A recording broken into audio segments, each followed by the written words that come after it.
Olá pessoal, vamos começando aqui o podcast Futebol em Dia, aqui no Grupo Catarinense de Rádios, no nosso estúdio. Eu tenho o prazer, tenho a honra de receber aqui o técnico lagiano Luiz Carlos Cruz, multicampeão pelo futebol, recentemente treinou o Caravaggio, já campeão aqui no estado pelo Figueirense, vice-campeão da Série B pelo Fortaleza. E eu tenho o prazer de recebê-lo aqui no nosso belo estúdio. Tudo bem, Luiz? Tudo bem, professor? Tudo bem, meu amigo, prazer é meu. Eu vejo você, não adianta, eu vou falar toda vez que é você. Eu vejo você, eu vejo seu pai. Eu vejo seu pai no sentido dessa energia que ele tinha. E hoje, chegando aqui no estúdio, eu lembrava dele, que o Clésio me conheceu bem no início. E ele apostava que eu seria o treinador que eu me tornei. Na Não época do sei, futsal. onde ele está hoje, ele me viu jogar e viu ser treinador. Você pode ter certeza que ele deve estar dizendo, eu sabia que esse narigudo ia dar certo. Luiz Carlos Cruz, eu tenho o prazer de receber aqui no estúdio. Não tem como não perguntar e começar pelo Caravaggio. Vamos Claro, pelo claro, final aqui, claro. porque foi marcante a tua trajetória, até pelo teu jeito, pelo teu estilo, Uhum. pelo jeito abnegado, né, pelo teu carisma. O que faltou para o Caravaggio não ser rebaixado, Luiz? Permanência. A gente vai falar em permanência na Série A. Faltou, até eu dizer, vou dizer aqui o que diz fora do ar para você, eu vou falar aqui ao vivo, né? O nosso ataque monitorado, que seria o ataque da Série A, era Daniel, Emerson Galego e Renan. Aí teria o Gênesis, que a gente renovou, né? Teria os outros, mas esse era o ataque titular. Eu vou só resumir para quem, talvez os nomes, né? Nosso associo, Danielzinho, craque nosso, foi Pipiranga. Joga muito pouco lá. Não porque não tem qualidade, porque não tá jogando, mas é um craque. E o Emerson Galego, artilheiro do Campeonato Gaúcho. Então não estava errado em trazer esse jogador para cá. E nos faltou. Claro que tem outros fatores, a primeira experiência, talvez a imaturidade nossa em alguns jogos, mas o fator casa. Se a gente tivesse terminado como fizemos lá na nossa reunião inicial, e você estava na apresentação, que a casa tinha que ser sagrada, se nós tivéssemos terminado invicto em casa, bastava não perder para o Joinville, a gente estaria na primeira divisão. Então aquela derrota contra o Joinville, somada às outras, mas aquela em casa nos tirou a chance de permanecer na Série A. E eu lamento muito em casa também não ter ganho o Havaí. Acredito que o jogo contra o Havaí, você estava lá, controlou o jogo, teve chance. E são jogos que foram decisivos. As derrotas fora normais, Santa Catarina, não precisa falar nada, é um dos melhores times do campeonato. A derrota para o Concórdia no primeiro tempo, horrível também, você viu o que aconteceu lá. A derrota do Figueirense no segundo tempo, também muito parecido com foi o primeiro tempo contra o Concórdia, muito fora. Mas esses jogos decisivos em casa fizeram a diferença. E o que a gente construiu lá, o resultado não tira, isso é muito curioso.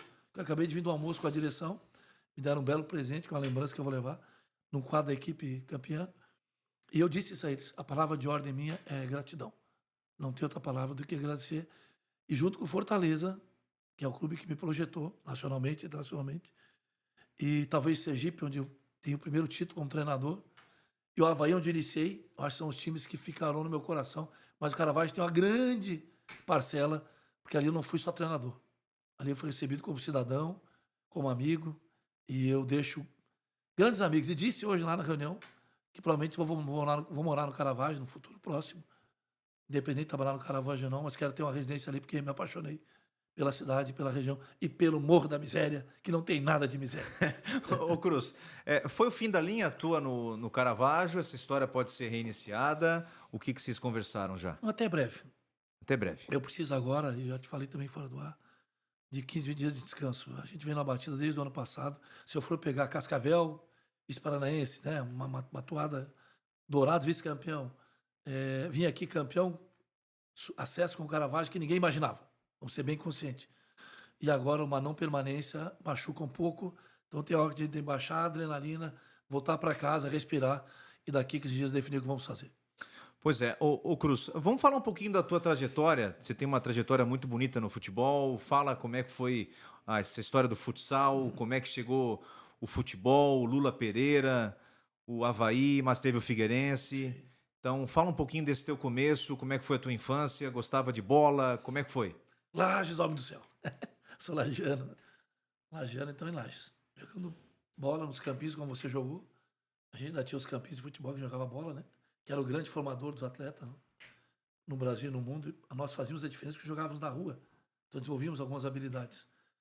Aí fui acabando jogando futsal no L Moritz, que você conheceu também, Grêmio Esportivo L Moritz, no clube de caça e tiro. E também, pouca gente sabe, que eu jogava basquete. Joguei basquete no Diocesano, um dos grandes times de Lages, do estado de Santa Catarina, falecido Álvaro Muniz. E dessa formação esportiva nasce na barriga de minha mãe. Porque minha mãe e meu pai, por incrível que pareça, pouca gente, vou contar que a gente sabe, embarcavam nos caminhões e carros para vir de Lages pela serra para assistir Metropol com o Guarani aqui. E mesmo meu pai sendo de Jaguaruna, meu pai é de Jaguaruna, torcedor do Metropol, que eu cresci vendo meu pai falar do Metropol. O grande time na cabeça dele era o Metropol. Depois ele falava do Santos, depois ele falava do Vasco, mas era o Metropol. E eu entendi por quê. Quando cheguei aqui, conheci o Túlio Salvaro, que o pai dele cuida de todo aquele patrimônio, e nos emocionamos, porque liguei para meu pai. Imagina, meu pai e mãe lá para arquibancada e diziam: nós sentamos aí, nesse estádio. Então, na barriga de minha mãe veio esse desejo e o gosto pelo esporte. E meu pai, que mesmo sendo de Jaguaruna, trabalhador da roça, gostava de futebol. E depois, pessoas que fizeram a diferença, né? Os meus treinadores, eu quero lembrar todos aqui rapidinho: futsal, o seu Aldori, Mariano, depois aqui em Florianópolis, o Acácio Souza, que você também conhece, meu treinador, Sidney de Paula, e no campo, o velho Sete lá, Setembrino, depois no Novo Hamburgo, Ernesto Guedes, que também você conheceu, que me projeta com 17 anos, joga no profissional. Aí vou pro Grêmio, encontro Ivo Wortmann, Enio Andrade, Jesus, falecido Deca. Jogo com o Valdo, aqui de Siderópolis, meu amigo e irmão, que sei que a família vai assistir esse pod aqui. Valdo também vai assistir. Conheço meu amigo e irmão Valdo, somos amigos até hoje. E lá no Grêmio eu me torno um jogador profissional. Só que uma cirurgia de coluna interrompe minha carreira. E eu prometo que voltaria para futebol. Aí o que é que eu faço? Fazer faculdade, educação física. E aí o futsal, de novo, abre as portas de Florianópolis. Paula Ramos, a seleção de Florianópolis, sou campeão de joguinhos abertos. Sou o único treinador aqui em Santa Catarina, campeão no salão e no campo, joguinhos abertos. Por São José no campo. Marquinhos hoje camisa 10. Não, Marquinhos diretor do Avaí. 10 do Avaí. Hoje diretor do Avaí era meu camisa 10. E no futsal com o timaço de Florianópolis lá. E esse futsal me leva para o Avaí. Porque eu fui campeão. E seu pai, eu vou falar de novo, quando acaba, me entrevista em Lages e faz uma pergunta para mim, ele, Roberto Alves: qual é teu sonho? E eu aproveitei a oportunidade. Eu disse: treinar futebol de campo. Aí eles falam: olha aí, ó, uma oportunidade para um jovem. Um ano depois, o Avaí me abre as portas para treinar o sub-20. Não precisa dizer mais nada. Foi tudo muito rápido. Aí eu enfrento meu amigo Gonzaga, que fez um grande trabalho no Criciúma, né? Nos conhecemos ali. Em um ano eu saio da base do Avaí e assumo profissional. E nunca mais, aí, bom. Aí de 91 para cá, rodei esse país e o mundo para chegar até no Caravaggio. Ô Cruz, fala um pouco daquela final de 94, acho que foi 94, você era auxiliar do Lula, Tem várias né? histórias ali. Né? Do Lula Pereira. Sim. E o Criciúma foi vice-campeão. O Criciúma Louris Andri, falecido. não se preparou bem para aquela final e o Figueirense muito bem naquela oportunidade. O Figueirense tinha final em casa, ganhou em Criciúma e ganhou no Scarpelli. Ventou demais naquele dia, naquela final. Fala um Foi pouco mesmo. desse ano, desse título que ficou marcado aqui, porque o Criciúma poderia ter sido novamente Era um timaço. tricampeão. Timaço. Porque foi campeão em 93, 95. Se Isso. fosse 94, era de novo tricampeão. E não foi porque o Figueirense foi campeão. E por que o Figueirense foi campeão? Porque tinha Lula Pereira. Luiz Carlos Bezerra Pereira, sem dúvida nenhuma. Um mestre, se hoje eu estou aqui, sou treinador, devo a ele, um autodidata. Eu vou dar alguns exemplos dele. Ele conversa comigo e dizia: Cruz, cada jogador tem que marcar 10 metros no campo. Aí eu dava a resposta científica: claro, mestre, são 110 metros, são 11 jogadores. Ele sabia, mas não sabia explicar por quê. Dando exemplo, tá? Cruz, tem que dar banana e caldo de cana pro jogador. Isso em 94. Então ele contrata do bolso dele um velhinho, lá no estreito, para dar caldo de cana e banana depois do treino. Olha o que ele pensava: reposição imediata. Hoje o cara gasta milhões com suplemento. Ele já pensava. Tanto é que quando o Guga come banana num jogo na França, ele diz: tá vendo aí? Agora fala do Lula aí, ó. Lula dá uma banana, Guga tá comendo. Então ele era muito inteligente. E taticamente um gênio. Um gênio. E foi buscar aquele timaço, né? O nosso ataque era Narciso, depois foi o Botafogo. Flávio, que fez o gol, você lembra dele? O centroavante. Ricardo era o meia, que fez o gol do vento lá. Gol do vento. Timaço. Tinha alguns pratas da casa, Felício, Coutinho. Enfim, Lula foi o fator decisivo. E, evidentemente, eram 20 anos, né? E olha que história linda. O Gelásio, que levanta o troféu. O Solis era um zagueiro, o Solis que é de Brusque. Ele, quando ele nasce, em 74, o Figueirense ganhou o último título.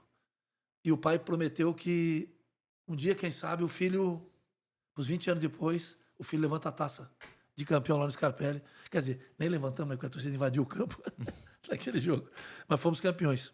Fator decisivo, Lula. Mas eu tenho uma história rápida para contar para o torcedor do Criciúma. Conta. Sabe onde é que nós concentramos para aquele jogo aqui? Onde? Morro dos Conventos. Morro dos Conventos. Aí quis o destino que meu amigo Josi Spiller, que você conhece, e a Nelly, meus casal de amigos, nós temos em Caravaggio, me leva para visitar Morro dos Conventos. Eu não falei nada. Quando chegou lá, eu me arrepio. Você vai me levar em tal lugar. Você conhece? Eu digo, me leve lá. Nós concentramos lá, cara. Me emocionei dali. E por que o Lula concentrou lá? Por quê? Ele não queria Criciúma. Não, lá vai ser muita confusão, ele dizia. Ele era muito experiente. Então nós saímos de lá, isolado, ninguém. E viemos aqui, ganhamos de 1-0, voltamos Floripa 2-0 e campeão. Outra história rápida. O Lula tinha um contrato assinado. Isso é fato, viu? Não é mentira. Num guardanapo. Um guardanapo que a gente usa no restaurante. Era o contrato dele que previa que só ia até a primeira fase. A Chapecoense não ia classificar, lembra? Nós tínhamos ganhar o jogo de 5 do Marcílio Dias e o Criciúma ganhar do Blumenau, sendo que empate classificava os dois. E tu sabe o que aconteceu lá. O Marcos Gaúcho. O Lourinho acho que esqueceu, botou. E aí a gente vai pra final. E essa história eu confirmei depois que o Jair Lenz, que foi meu jogador no Ceará. O Jair botou a mão na cabeça, né? Se não Eu faz disse- o gol, Marcos Gaúcho, não faz isso. Esse já é verdade, ele confirmou. Foi meu jogador no Ceará, o Jair. E aí, anos depois, né, 2001. Então, o Lula tinha essa vertente de enxergar na frente. E aquele jogo que a gente ganha, o Lula acaba o contrato dele. Então, ele não ia fazer a final. Não, minta, a semifinal, que nós pegamos o Juventus na semifinal. Eu não sei quem o Criciúma pegou. Nós pegamos o Juventus. Daí ganhamos o Juventus. Empatamos em Jaraguá 1 e ganhamos em Floripa.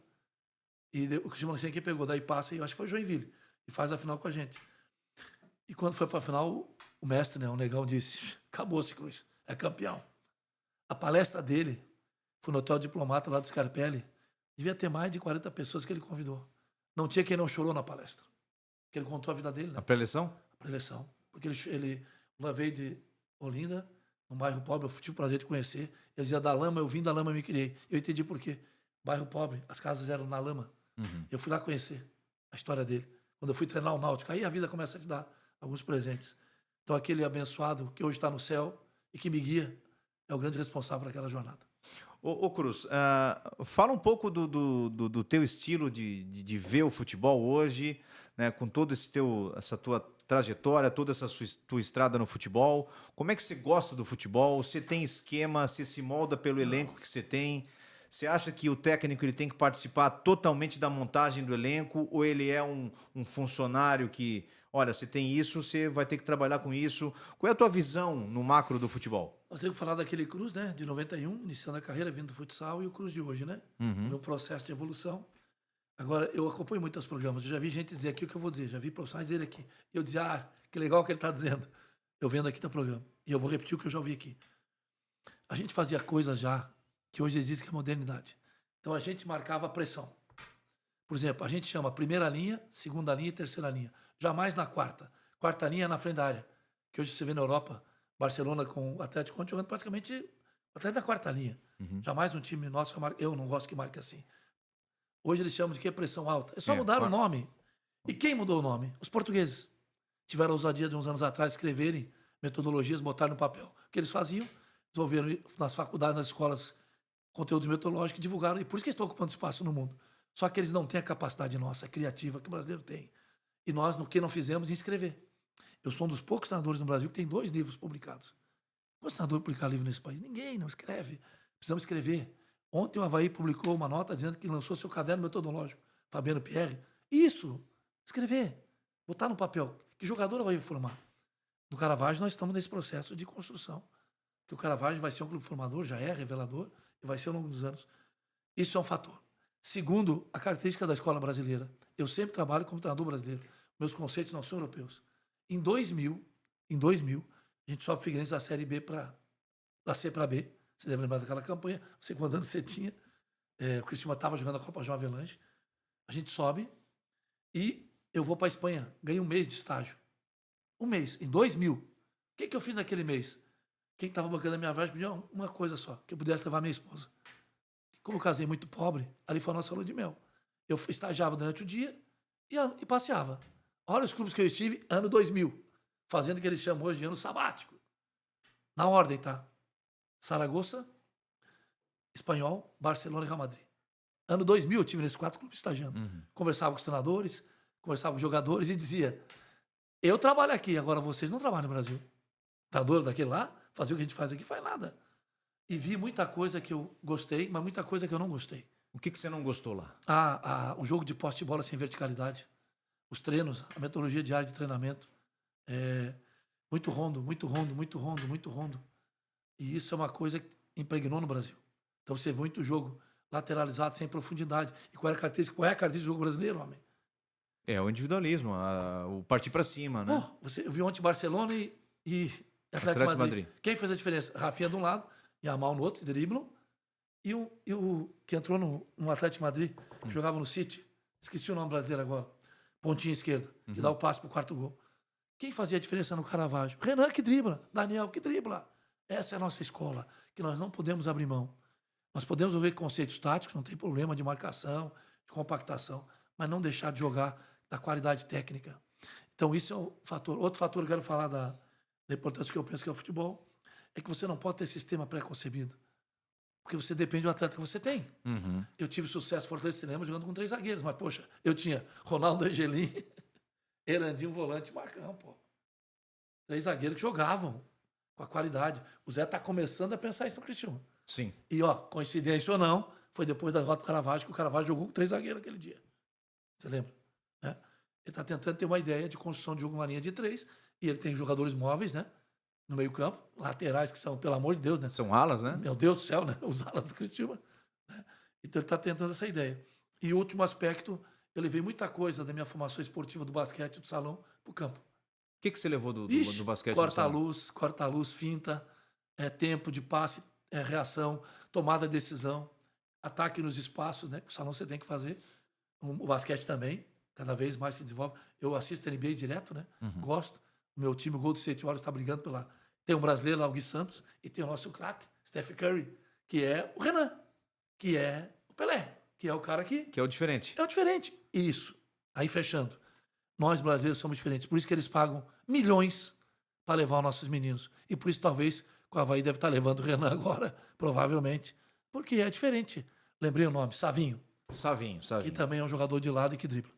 Eu já gravei com o Mabilha, já gravei com o Gonzaga. Assisti. Já gravei com outros ex-jogadores, técnicos, e a gente falava, num dado momento, do erro hoje na formação de jogador, que a gente não forma mais meia. Não sei se é uma questão de falta de característica, mas a gente forma muito volante. Volante que sabe conduzir a bola, sem essa coisa do pensar, de conduzir, de saber... parar o jogo, né? Não temos mais a criação de meias. São volantes que jogam e marcam.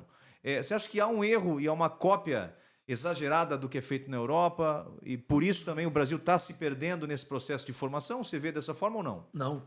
Eu quando vocês falavam, eu vibrava lá. Primeiro aspecto, nós não temos mais o futebol de rua.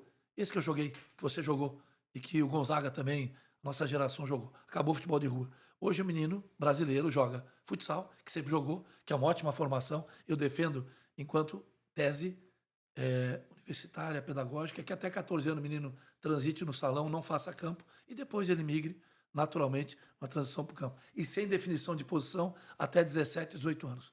Acho que ele tem, eu chamo de fase de experimentação. Eu tenho uma palestra que eu dou na universidade sobre isso. Tá? Ele tem que experimentar. É muito cedo para dizer que ele vai ser lateral, que vai ser meia, Vou chegar nos meias. O que aconteceu ao longo desse processo? Os jogadores técnicos que sobreviveram, eles têm uma característica hoje de jogar com a bola. E o futebol moderno exige que você jogue com e sem a bola. Quando você tem um jogador diferente, você tem que montar, aí entra o treinador, espaços e movimentos que permitem que esse cara, mesmo não sendo intensidade sem a bola, mas que com a bola ele faça a diferença. Esse é o grande desafio dos técnicos. O que eles fazem? O guri habilidoso, ele joga para lateral. Ele joga para lá. Eles tiram do meio. Porque ele acredita que lá, talvez com menos intensidade, e aqui no meio precisa... Não precisa. Precisa montar uma ideia, uma estratégia que permita que ele possa jogar. Esse é um fator. Além a não ter mais o campo, a prática, esqueci de falar, hoje também estão jogando em escolinhas com sintético, né?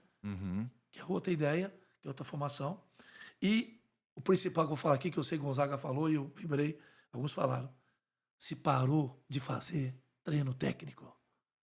Então só faz rondo. É como para você em casa entender. Eu vou construir uma casa, em vez de eu preparar a base, eu já quero fazer o teto e as paredes. Vai cair. Então ele quer que o guri vá lá no rondo, aí ele critica, berra o guri. E rondo não tem drible, rondo é só passe, rondo é, sabe? E rondo são exercícios que você usa até como aquecimento, mas não pode ser exercício só de trabalho.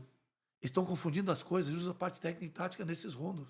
E se perdeu a noção de amplitude. Outra polêmica, vou falar aqui, eu sei que é polêmico, mas eu defendo. Pararam de fazer coletivo, treino tático. Você sabe o que eu faço. Pergunta aos jogadores se eles não gostam. Cara, não vou fazer coletivo de 1h30, mas de 30 minutos. Um time como adversário, outro que você pensa, testa as alternativas. Por que não? Tem o espaço que o jogo vai apresentar, né? Se todas as modalidades, outras fazem, o futebol, algum gênio, e eu vou entrar onde eu quero para sentar a lenha, esses malditos cursos que inventaram aí, entre eles a CBF Academy. E por quê? Porque a ideia dos cursos é excelente. Mas como é que eu vou cobrar do Marco Búrigo 40 mil, que tem, não vou falar de mim, tá? Que tem 40 anos de carreira, e que tem que ir lá fazer um curso, pagar 40 mil fazer um curso na CBF, e o cara que vai te dar aula nunca teve. Onde você já teve? Eu sou contra. Eles tinham que dar bolsa de estudo. E treinadores como eu e tantos outros, Gonzaga, tinha que receber em casa um certificado, homem. Licença Pro da CBF, pelo que fizeram no futebol brasileiro. E eles sabem, eu não vou pagar. Eu não fiz e não vou pagar. E tentaram me pedir trabalhar, viu?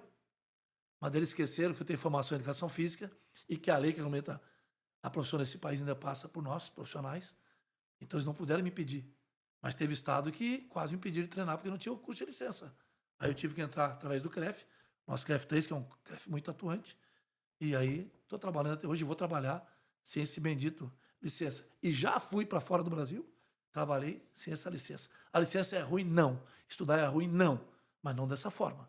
Aliás, o projeto que eu desenvolvi em 2002, quando fui campeão com o CRB, e apresentei para o Aldo Rebelo, lembra que era ministro dos esportes, que é torcedor do CRB Alagoano, era a Escola Nacional de Treinadores, uma escola nacional. E que seria uma escola em cada capital do Brasil, ou escolhesse a cidade. E as vagas, prioritariamente, seriam para os ex-jogadores e profissionais do Estado fazerem seus cursos, com custo zero. Essa escola seria mantida por quem? Por dinheiro de loterias, dinheiro dos treinadores, quem trabalha com um fundozinho que nós íamos criar, né? E parceiros, marcas esportivas. E teríamos essa escola. Mas não só para formar treinador, supervisor, gerente de futebol, massagem. Estou acabando com os massagistas, homem. Massagista não pode acabar no futebol. Fisioterapeuta é importante, mas tem que ter um massoterapeuta. É um avanço que tem que ter paralelo. Criar todo esse universo e, eu sei que vai ser polêmica, abrir espaço para que os jornalistas se especializassem na área esportiva do futebol. Tivesse um curso para o jornalista esportivo dentro da nossa faculdade. Porque daí teria esse embate aqui. E daí seria muito mais simples o conhecimento. Essa ideia eu lancei, infelizmente não consegui que ela virasse. E veio a CBF Academy, já sabe o que aconteceu. E muito cara que pagou o curso hoje está desempregado. E eu com 61 anos continuo trabalhando e produzindo resultado e formando atletas para esse país. Que é o legado que o Gonzaga, por exemplo, deixa que se eu fosse o mínimo cargo que eu tivesse no Criciúma, jamais o Gonzaga estava fora do Criciúma. Isso o Cruz está falando, né? Porque ele tem que ser um assessor, ele tem que ser orientador. O cara com a capacidade que ele tem e o amor que ele tem a esse clube. Identificação, né? Identificação, ele teria que estar trabalhando. E não, com todo respeito, treinando o Metropolitano, disputando amador, com o potencial que ele tem. Mas tomara que alguém esteja ouvindo e acorde para isso. Onde é que você foi mais feliz? No futsal primeiro e no basquete. O basquete eu adorava, né? Um dos lances mais incríveis da minha vida era no basquete. Imagina, eu tô com 13 para 14 anos. Calu, não sei se você conhece, que criou Joguinhos Abertos para Educação Física, que junto com o Mário Mota, meu mestre, vieram para trabalhar em Lages. E era meu treinador de basquete, faltava 10 segundos de jogo. Eu jogava no Cacetiro contra o Diocesano, que era o bicho-papão. Ele disse, você bate a bola, quando eu gritar, arremesse onde você estiver. E ninguém marcou. Eu bati a bola, ele gritou no meio da quadra, eu lancei.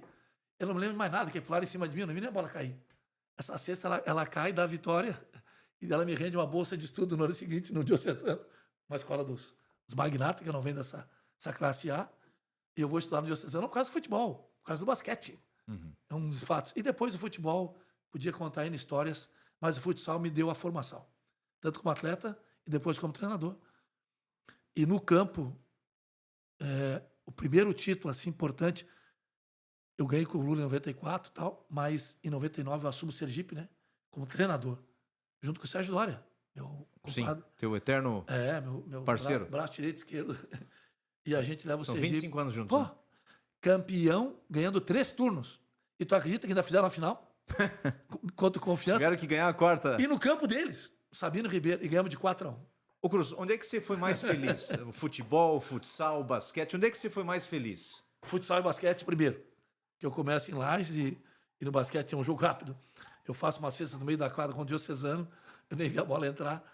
E a gente classifica, o Calu era o técnico, ele, meu mestre, Mário Mota, foram trabalhar em Lages, se conheci, me formaram o que eu sou hoje, como pessoa e professor. E o futsal porque eu joguei, fui treinador. E quando eu vou para o campo, eu levo essa herança e no campo marca alguns momentos. Só vai para o primeiro, porque, imagina, eu estreio, sou vice do Gonzaga, é campeão, Caracaço, pelo um timaço do Gonzaga. Nós também, Jacaré jogava no meu time, Minas, Jorge, e ele é campeão, eu sou vice, mas eu vou profissional. E o Gonzaga também começa a fazer a trajetória dele. Depois, claro, Fortaleza, né, que é um marco na minha vida, né, não precisa nem dizer. Sou eleito o melhor treinador do Nordeste, recebo o cidadão fortalezense e levamos o Fortaleza Série A, que está na história, você sabe, quando eu vou lá, não precisa nem dizer. E as passagens em clubes que não só me deram o título, como me deram uma vida, como Caravaggio. Eu ganhei uma vida fora do campo. E isso nem sempre acontece. Porque a nossa pressão interna e externa é muito grande. Então o Caravaggio, por exemplo, eu estou indo embora triste com a não permanência, mas feliz com o legado que nós deixamos e os amigos, né? Aliás, eu brinco com meus filhos, né? Que o dia que eu partir, né? Tem que estar tocando... Vai demorar. Vai demorar. Tem que estar tocando na minha homenagem, que eles querem fazer, o Rei do Baião, Luiz Gonzaga. Minha vida é andar por esse país para ver se um dia descanso feliz. Nas terras por onde andei, os amigos que lá deixei. Essa é a minha vida. Eu estou indo do Caravaggio deixando amigos. Estabelecer essa relação no futebol, você sabe que não é fácil. Que você teve dentro de casa a experiência. É e verdade. viver isso no dia a dia é um presente. E eu tive o prazer de viver através da minha profissão. E sou também muito honrado que o meu estado me otorgou um título de comendador do esporte há muitos anos atrás. Aliás, fui um dos mais jovens a receber. E disse isso quando recebi. Eu falei, vocês não se enganaram, não? Geralmente o cara chega lá mais velho, morrendo. Me deram essa comenda. Eu sou comendador de esporte. E recentemente você acompanhou o Mário Mota, a Assembleia Legislativa, me otorgou uma homenagem. Então, no meu estado, que eu tinha que receber, eu recebi. Então, eu tenho muito mais que agradecer tudo que vivi e que vou viver ainda. Porque me sinto muito forte e preparado para seguir. A gente estava conversando aqui com o técnico Luiz Carlos Cruz, né, multicampeão pelo futebol, que recentemente treinou o Caravaggio e fez uma passagem brilhante pelo Caravaggio, embora não tenha conquistado a permanência, mas a gente sabe que o Caravaggio foi até além do que poderia e faltou um pouquinho só, né? Faltou um pouquinho só para o Caravaggio, de fato, não cair para a Série B. A gente vai continuar essa prosa aqui com o técnico Luiz Carlos Cruz. Ô Cruz, não tem como não falar da vitória contra o Criciúma. Como é que foi a preleção? Porque o Caravaggio já estava numa situação difícil. Sim. E você ganhou uma partida que o que causou isso, o estrago que causou isso no Criciúma foi algo impressionante. Como é que foi trabalhar o mental do teu grupo depois de perder para o Joinville e ter que pegar um Criciúma na casa dele? Mas tu acompanha, tu vai entender o que eu vou dizer. Nós perdemos o Brusque jogando bem, foi um castigo.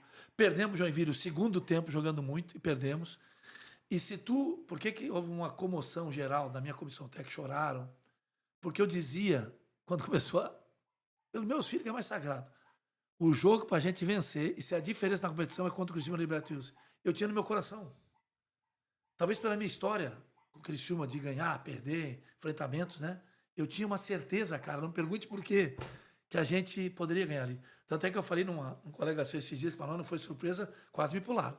Quase me pularam. Eu disse, não era surpresa para nós. Eu sei que é difícil o cara acreditar. Mas nós acreditávamos. E tanto acreditávamos que eu brinco que aquelas 40 pessoas, que foi 40 contra 10 mil, 400 contra 10 mil, que tiveram a coragem de botar a camisa do Caravaggio, mesmo muitos torcendo do Criciúma, sócios inclusive, vir na Liberto Hills e acreditar, aqueles 400 eu nunca mais vou esquecer na minha vida, por isso que eu fiz questão de ir lá. E teve um fato naquele dia, que tu vai lembrar, que é muito especial para mim, tá? Eu acabo o jogo, eu caio de joelho. O que aconteceu coisa naquele jogo que eu nem quero lembrar.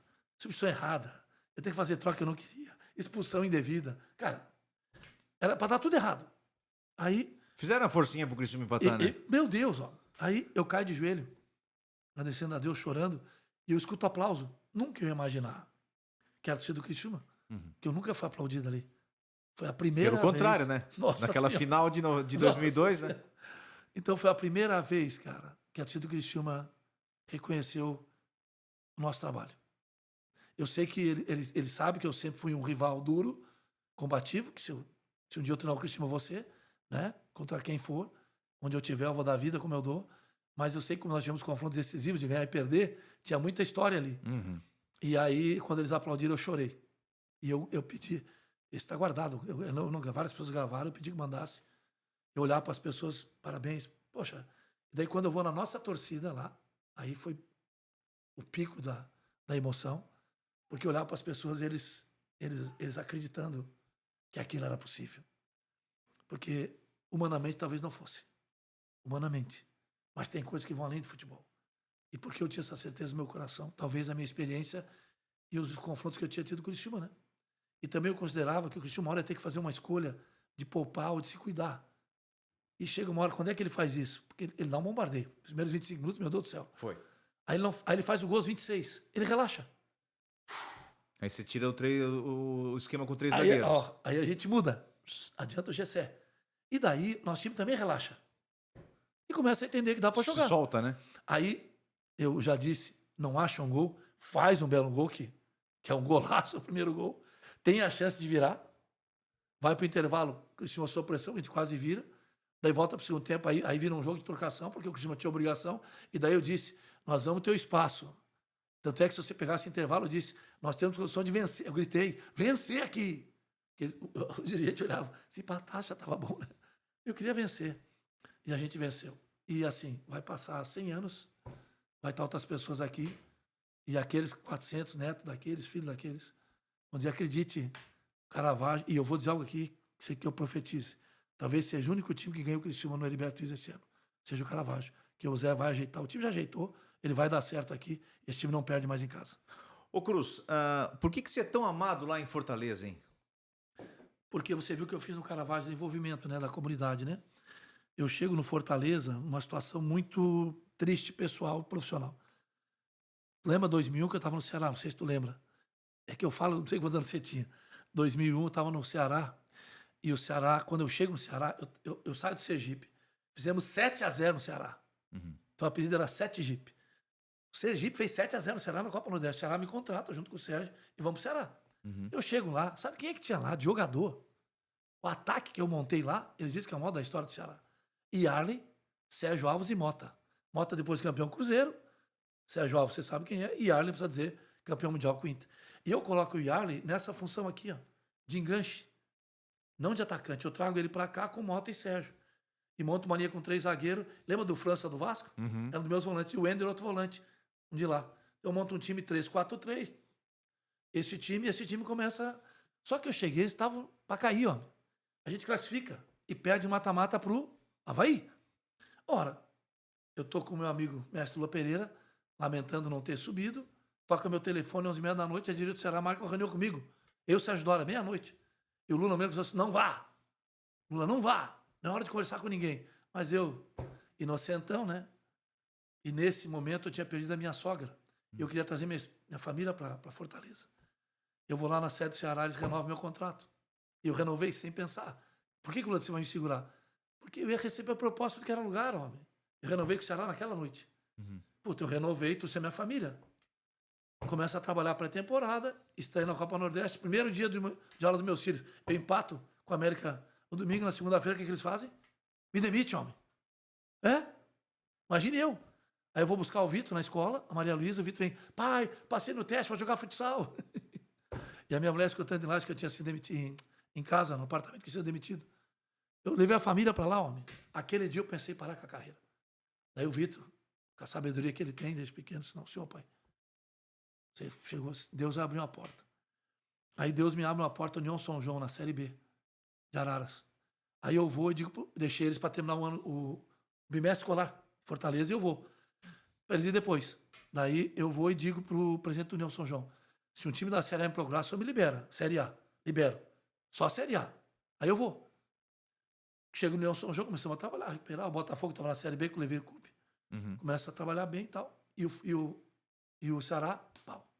O Fortaleza. Pau. Ceará. Pau. E a torcida começou a gritar meu nome. Pau. Bom, eu sigo a minha vida, o treinador do Ceará cai. Quem que liga para mim? Fortaleza. Quer vir Fortaleza? Eu nem perguntei quanto é que ganhar. Eu quero. Daí disse pra minha mulher, é hora de dar o troco. Eu chego lá numa quinta-feira, sábado, estreia contra quem o jogo? Ceará. Ceará, 3-1 Fortaleza. Toda a imprensa é vingança. Eu disse, não, que a torcida do Ceará, eu tenho um respeito grande. Eu sei que eles sabem o que aconteceu aqui. Já a diretoria, não. Agora o resto deixa Deus julgar. Eu não vou julgar. Aí eu vou Fortaleza, o que acontece? O Ceará, mesmo chegando, é campeão, que tinha ganho 2 turnos, eu ganhei o 3º turno, joga pelo empate e é campeão. Esse Ceará é campeão estadual, quase cai em 2002, escapa na última rodada, e o Fortaleza que eu pego faz o quê em 2002? Só que daí eu desmonto aquele time, né, que eu pego estadual. A gente libera naquele dia Simval, olha que eu liberei, hein? Simval, Maisena, Reginaldo lateral, Bechara volante, e fui buscar, chamo os pirarucu, os peixes mais interior, Sérgio Maranguape, Chiquinho do Ferroviário, Jefferson goleiro, Juninho Cearense, que eu trouxe lá do Asa. Eu fui montar o Fortaleza. Aquele Fortaleza que nós montamos, querido. Jogando aí dessa forma. Não precisa nem dizer a campanha que fez. E só perde o título aqui que você sabe o que aconteceu. Mas também contra um grande time, que era um timaço do Criciúma. Os 2 melhores times. Só subia 2 na época, né? Só subia 2. Só o Criciúma e Fortaleza. O que faltou para conseguir o título? Né? A decisão sem casa. Porque fez o placar na ida, a decisão sem casa. Tanto é que a gente ganha do Criciúma na primeira fase de 4-1, ganha de 2-0 a final e perde aqui de 4-1. E aqui não precisa dizer, naquela semana tinha morrido o Michael Librelato, tinha uma comoção aqui. O Paulo César expulsou o Chiquinho em 15 minutos, lembra? Uhum. Eu fico a menos, pô. 15 minutos. Aos 40 e poucos, o Criciúma vai placar num chute de longe, que o Jefferson, que nunca batia a roupa, foi fazer em 2 tempos, e o Paulo Baier, lembra? O Paulo fez 3 naquele dia, faz 1-0, daí eles fazem 2-0, nós fazemos 3-1, e no final ele faz o 4-1 e é campeão. Mas assim, 2 timaços, né? E tá em boas mãos. O campeão tá em boas mãos. Mas se a decisão em Fortaleza, amigo, hoje o Cruz seria campeão. E talvez teria mudado a minha vida. Porque o vice, é incrível isso, né? Subia 2, mas o campeão não é tão visto, né? O vice não é tão visto. E aí também tomei algumas decisões depois na carreira, mas enfim, mas fomos vice-campeão brasileiro, com aquele timaço de Fortaleza que tinha o Clodoaldo, né? O ataque era... Eu sempre monto ataques fantásticos, né? Clodoaldo, Juninho Cearense e Vinícius. E o reserva era Finazzi. Mazinho Loyola era reserva. Meu Deus do céu. E o Vinícius teve aquela briga fatídica com o Juca, né? Sabe por quê? Vou contar, que já contei lá em Fortaleza. Porque o nosso gênio presidente, Jorge Mota, prometeu 480 mil se a gente subisse. Nós subimos, ele não pagou, disse que pagava o primeiro jogo. O primeiro jogo deu 60 mil pagantes, tá? Ele não pagou. Os jogadores ameaçaram, não vim jogar aqui o Criciúma. Uhum. Aquela semana foi um inferno. Fizeram greve. E eu comigo não faz greve. Não. Se tiver 2 jogadores, eu vou pro campo treinar. Daí eu chorei com o jogador. Falei, gente, é em Santa Catarina, é meu estado. Aí o presidente promete que ia dar o cheque aqui. Concentramos aqui em Águas Mornas. Ele vai lá e me dá um cheque sem fundo lá. O jogador rasgaram o cheque. Jogaram por mim. Então o Mu, que o Vinícius está no Juca, já disse pro Juca, eu falei que ele não era nele. Era no presidente. Ele queria dar no presidente naquela época. Se eu tenho Marcelo Paes, que hoje, como presidente, era outra história, amigo. Aí era profissional, né? Era outra história. Ele não pagou a premiação. Não pagou. Não o elenco tava sem cabeça, sem... Você sabe quanto é que a nossa folha na época? Os caras ganhavam 3, 4 mil. O Juninho ganhava R$2.500. Era 100 mil reais a folha, homem. Uhum. Entendeu? Então ele jogou fora o título nacional. Porque para ele subir já estava bom. Sim. Não, nós queríamos ser campeão, pô. Mas já foi. Fortaleza cresceu e hoje está aí, né? Ô Cruz, você acha que há um exagero nessa internacionalização de técnicos no Brasil? Esse tanto de técnicos bons, portugueses são bons, mas você acha que há um exagero nessa coisa de olhar um pouco para nós aqui com olhos não tão bons? Você acha que o brasileiro está muito atrás, não? Não. Aí já começa pela primeira. Nós somos o único país com 5 Copas do Mundo, com treinadores brasileiros, metodologia brasileira e revelando jogador para o mundo que esses gênios é aqui contratar e levam. Aí eles têm quem eles querem, o seu Guardiola contrata quem ele quer, os milhões que ele tem. E, pô, ele mesmo diz, ele reconhece. Agora vai fazer como a gente faz, caramba. Vai fazer como a gente faz.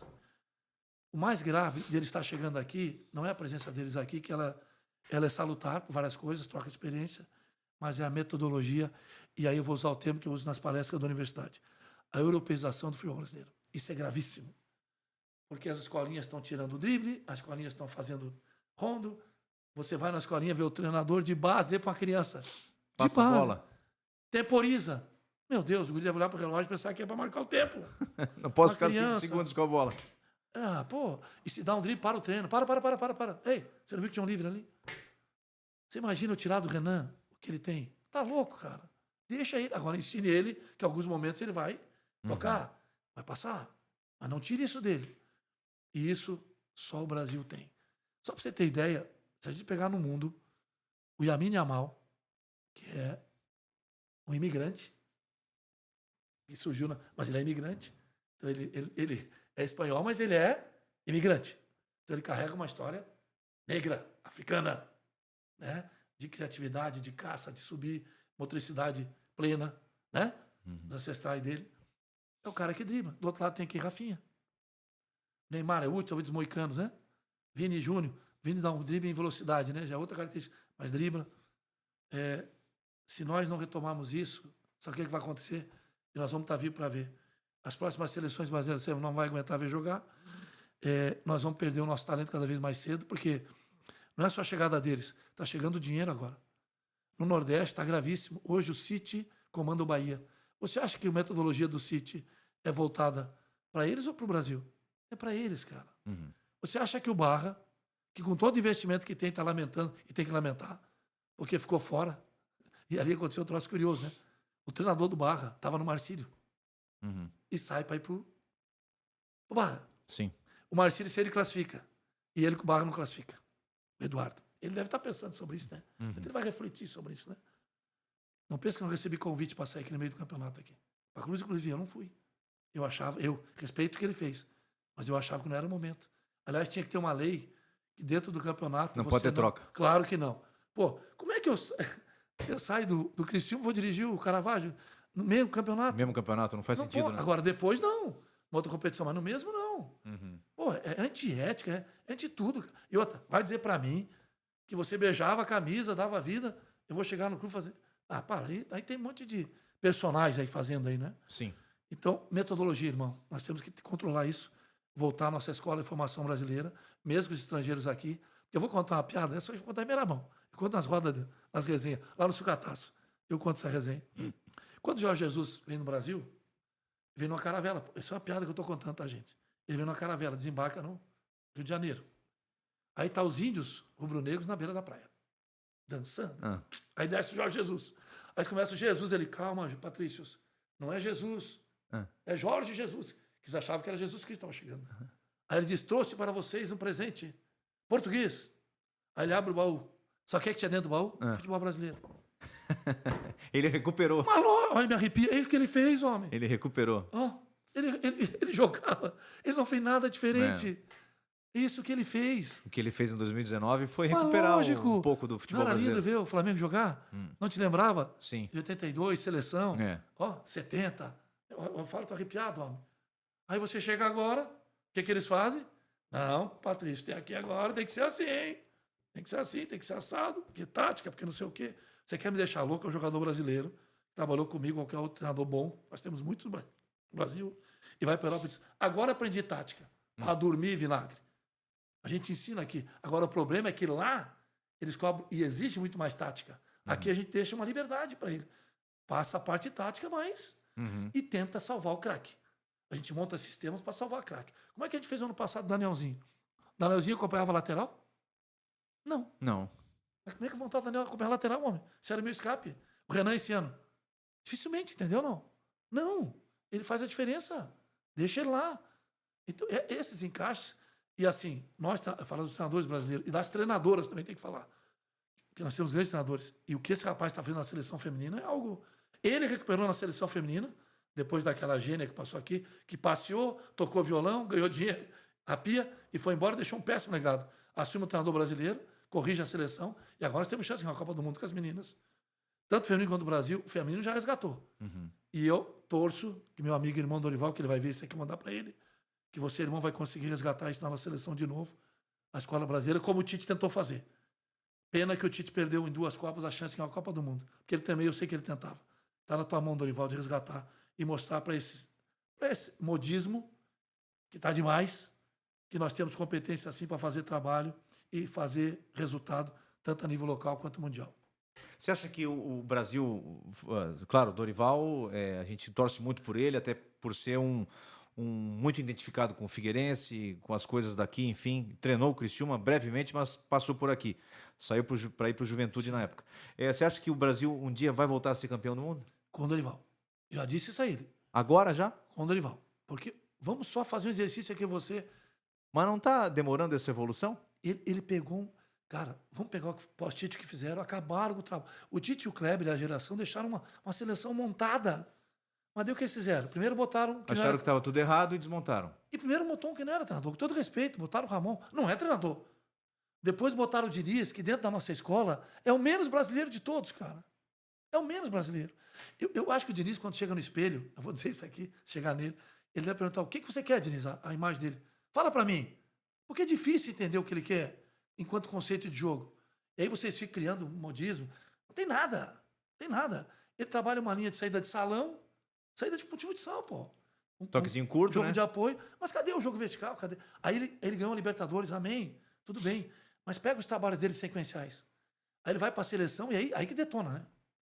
E aí eu vou dizer o que eu disse para vários amigos. Se o Dorival não assume, nós não ia nem pra Copa. Se o presidente não toma uma decisão ali, nós íamos ficar fora. Nós estamos afundando, cara. Aí o Dorival começa a resgatar, ele precisa de tempo. Mas eu quero fazer exercício com você. Vamos escalar o ataque da seleção para a próxima Copa do Mundo. O ataque? Pense aqui. Vamos escalar. Olha, eu iria. Vamos lá. Eu iria no Bruno Guimarães. O ataque. Eu ia do meio para o ataque. Tá, então tá. Bruno Guimarães. Bom, mais um volante. Aí não sei quem pode ser. O Neymar. Opa. E aí? Rafinha. Opa. Vini Júnior. Opa. Igor Jesus. Vixe Maria. E o Rodrigo? E o Rodrigo, cadê, né? Alguém vai ter que ficar no banco. E daqui a pouco esse Hendrick recupera. Porque é bom jogador o moleque. Só que tá até sem pode jogar. pegar o lugar do Igor Jesus, né? E temos, eu nem vou citar os outros brasileiros que estão arrebentando fora. Então, Savinho, né? O Brasil vai voltar a ter os diferentes na Copa do Mundo. Que fazem diferença. No ataque. O Brasil sempre ganhou a Copa do Mundo. Não que as outras posições não eram importantes, mas nossos diferenciais sempre. Pode pegar 58, 72, 70. Quem eram os diferentes? Era quem do meio para frente, quem decidia, quem verticalizava. Porque parece fácil fazer gol, né, moçada? Mas não é. Então esses jogadores vão estar na sua plenitude. E torcer que o Neymar esteja na sua plenitude, como o Messi chegou na Argentina, que todo mundo esquece, mas ele ganhou a Copa do Mundo, na sua plenitude mental, física. Aí nós temos muita chance de ganhar. E eu acredito na metodologia e do que o Dorival pensa de jogo. Que eu converso bastante com ele, a gente tem uma amizade muito grande. O que ele pensa, o Brasil em termos de sistema, do que ele quer que o Brasil jogue. Aí o mundo vai voltar a ver o nosso Brasil jogar e nós temos chance, sim. As próximas Copas do Mundo, o Brasil é candidato em todas elas, porque nós temos uma geração. E olha, se for falar de zagueiros, então, eu sei que o pessoal fala laterais. Eu vou falar de um lateral que ele nem chamou ainda. O Kelvin, que jogou no Atlético Paranaense, que é aquele do Guarani. Tá lá na Rússia. Quem olhou agora os jogos da base do Brasil, tem surgido os meninos bem interessantes. Então, o Brasil vai ter uma geração vindo aí boa. E você falou do meio-campo. No coração do meio-campo, nós temos jogadores interessantes que estão jogando aqui e fora. Tem um jogador hoje, para mim, que ele não pode ficar fora, que é o Gerson. O Gerson, eu ia falar Gerson. Que é a seleção. Bruno Guimarães, Gerson, Neymar. Porque sei que vai ter gente que está olhando aqui e vai dizer, poxa, Neymar? Não, eu enxergo o Neymar que para a Copa ele vai estar bem. Perfeito. E para a Copa ele tem que ser titular. Perfeito, não, e vai ser. Não vejo ele como reserva da seleção. Já vai ser convocado agora, eu acho. Também acho. Então, acho que é Bruno Guimarães, Gerson, Neymar, e aí fica essa coisa do Rodrigo ou Vini Júnior, o Rafinha de um lado e o Igor Jesus na área, né? E daqui a pouco recuperamos o Richarlison, sabe? Daqui a pouco eu sei, enfim, nós temos atletas. O Brasil tem, porque nós formamos. Cara, eu sou de um tempo, eu vou voltar a falar do Criciúma aqui por causa do Gonzaga. Cada ano ele soltava no mercado, eu lá no Avaí, ele aqui, e o Leandro Campos, Joinville. Nós soltávamos jogadores no mercado prontos, homem. No Joinville vinha Schumacher, goleiro, Julinho, atacante. Aqui vinha Claudio Omi, Claudio Omar, Everaldo, meu Deus, Dauri, caramba, Silvio Criciúma. Se eu for falar aqui, eu vou esquecer um monte. Tinha um atacante chamado Luiz Henrique, era um negão que arrastava, ficava de lado. E no Avaí, já falei, né? Todos que foram lançados lá. Isso parou em Santa Catarina. Quem é um dos poucos times que revelou jogadores jovens esse ano? Na Série A. Do Catarinense? É. Quem? Caravaggio. Caravaggio. E por isso vai negociar um jogador. Porque tem enquanto filosofia de clube, Renan vai para Avaí? provavelmente. Eu não posso te garantir aqui porque eu não sou. Sim. Mas pelo que conversei ao meio-dia, acho que está bem encaminhado. E vai ser uma boa para ele. Que bom. Vai para um clube importante. Merece. Agora eu fico triste, sabe por quê? Para onde o Renan tinha que ir? Para onde? Para onde ele tinha que ir? Criciúma? Mas lógico, homem. Nós estamos do lado. É. É um co-irmão. Se a nossa diretoria é sócia, torcedora. Eu estou dizendo Criciúma, mas será que não viram? Ah, mas ele já esteve aqui no outro momento, cometeu seus erros. Agora tá maduro, né? Mais maduro. Olha o exercício, aconteceu com Moisés, que eu achei lá em Tubarão. Fui eu que achei Moisés. Tubarão, jogando amistoso contra o Ercílio. Moisés veio aqui e não fez gol contra o Criciúma. Fez. Jogava amador. O Renan não pode ir lá para Avaí fazer gol no Criciúma. Claro que pode. E pode arrebentar no Fortaleza depois. Não fez gol no Criciúma, Renan? Renan não fez gol no Criciúma? Fez. Entende? Por que as pessoas não... Não, o Renan fez no Figueirense. Não, mas desde a da base... Ah, sim. Não. Claro, Ao longo claro. da trajetória do Carvalho, tem vários jogos. Eu vi um jogo, por exemplo, aqui, que eu cheguei no amistoso, o time do Roberto, que é o treinador lá, contra o nosso, claro que o nosso era mais velho que o dele. O Renan fez 3, 4 gols naquele dia, aqui no CT do Criciúma. Foi onde eu vi o Renan a primeira vez que eu fiquei doido. Eu falei, quem é esse menino? Quero no profissional. Primeiro dia que eu fui. Eu quero no profissional. Que ele... Entendeu? Eu gosto do jogador que... Quem gosta do jogo, como eu gosto, o brasileiro gosta de jogo jogado, esses jogadores se encantam, né? E o trato com a bola, gente. Eu sou treinador que na minha programação semanal, mesmo que seja apertada, tem trabalho técnico. Quem são os 5 maiores técnicos da história do futebol? Ixi, Maria. Cruyff. Para mim, ele é a escola holandesa, porque o Ajax sempre, através do Rinus Michel, né? Que é um gênio também. 4-3-3, ele leva o Barcelona e o Barcelona desenvolve e o Ajax morre. Não que morre, mas não consegue chegar no patamar do Barcelona. Eu tenho que lembrar da nossa história, né? Sem dúvida nenhuma. O Zagallo tem que ser citado em qualquer porque a Orconcourt, né? Que fez. E as pessoas achavam que ele era fanfarrão. O Zagallo é inteligente pra caramba. Eu tive o prazer de conhecer e trocar ideia sobre tática com ele. Não pense que ele era sabido. Agora ele era aquele cara mais simples, né? Sem dúvida tem que estar no mundo. Eu acredito que a Itália teve bons técnicos na época da escola italiana, enquanto ela pensava o jogo da forma que a Itália sempre construiu, de uma forte marcação, mas com um jogo de transição rápida, né? Os treinadores italianos, eu não vou citar um, mas assim, teve vários, né? Que marcaram. Aqui, o sul-americano, tem um treinador que eu gostei muito, que é o Bianchi, que fez história aqui na... E no Brasil eu tenho minhas referências, né? Lula Pereira é o primeiro da lista, Tite, Filipão, que eu tenho o prazer de ter amizade com ele, também outro que todo mundo acha que ele... Filipão entende pra caramba de futebol, velho. Mas é o jeito dele. Só que ele não é tão prolixo como os caras pra falar, né? Mas é um gênio, velho. Filipão tem que estar em qualquer lista do mundo. E dos brasileiros, sem dúvida nenhuma. E um estudioso brasileiro que tinha um jeito de pensar o jogo, e talvez pelo fator dele extra-campo, mas ele era um gênio, chama-se Vanderlei Luxemburgo. Eu enfrentei ele várias vezes. E o que aquele cara pensava lá atrás, a modernidade, de trabalho, de sistema, ele também se preocupava muito com a qualidade do jogo. Ele é um cara que deixa uma marca para nós e é um dos responsáveis para a gente estar aí. Onde é que você mais se decepcionou, Cruz?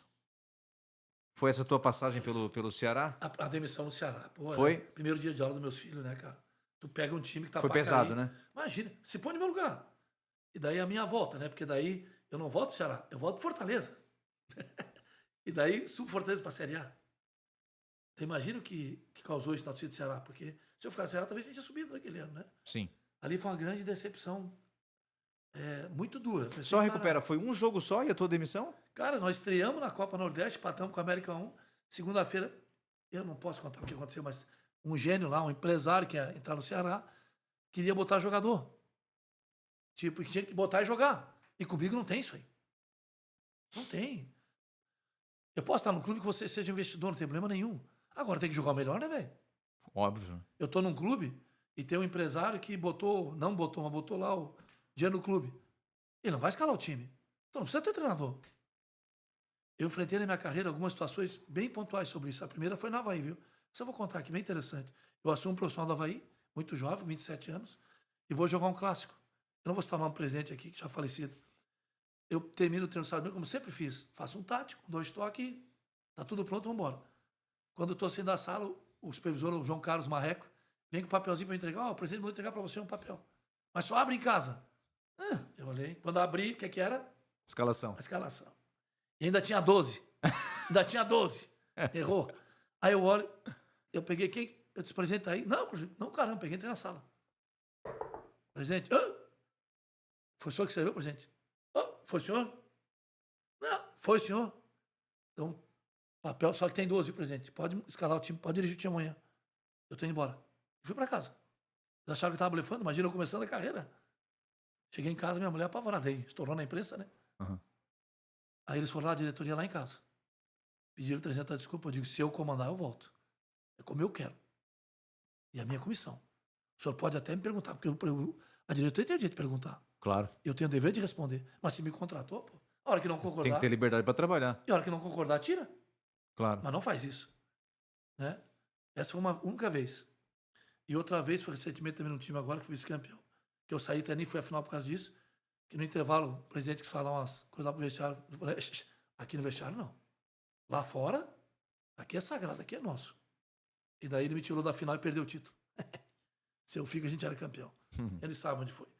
Mas tudo bem. Eu deixei Copa do Brasil, deixei legado pelo lá, cumprimos a missão. Cruz, queria agradecer muito a tua presença, dizer que eu fiz um amigo aqui com a tua passagem aqui pelo Caravaggio e tomara que seja um até logo para outras vivências aqui no Sul, Amém. no Criciúma, né? Não dá para descartar o Criciúma. O Caravaggio num outro momento, nunca sabe se vai ser esse ano, ano que vem, uma outra história. E te agradecer, né, por tudo que você proporcionou aqui para a região. Eu vou fazer com teu pai. Ele me apertava a mão. Obrigado a você, gratidão. Quero agradecer ao Caravaggio mais uma vez, né? Com certeza. Todos do Caravaggio. A torcida do Criciúma, que acho que ninguém aplaudiu sabe. De pé, né? E ninguém, talvez pouco sabe. Eu assisti um jogo, Criciúma e Botafogo, 1-0 Criciúma, no meio da torcida, viu? Pouca gente sabe disso. Atrás do gol, né? Atrás do gol, você sabe. É. E, enfim, dei sorte. Meu amigo Tencati, que ele precisava ganhar, e ganhou. Sorte pro Zé, que tá aqui no comando, que ele merece. Sorte ao Criciúma. E é um até breve. Eu vou tirar 15 dias de descanso e depois vou pensar o que vamos fazer.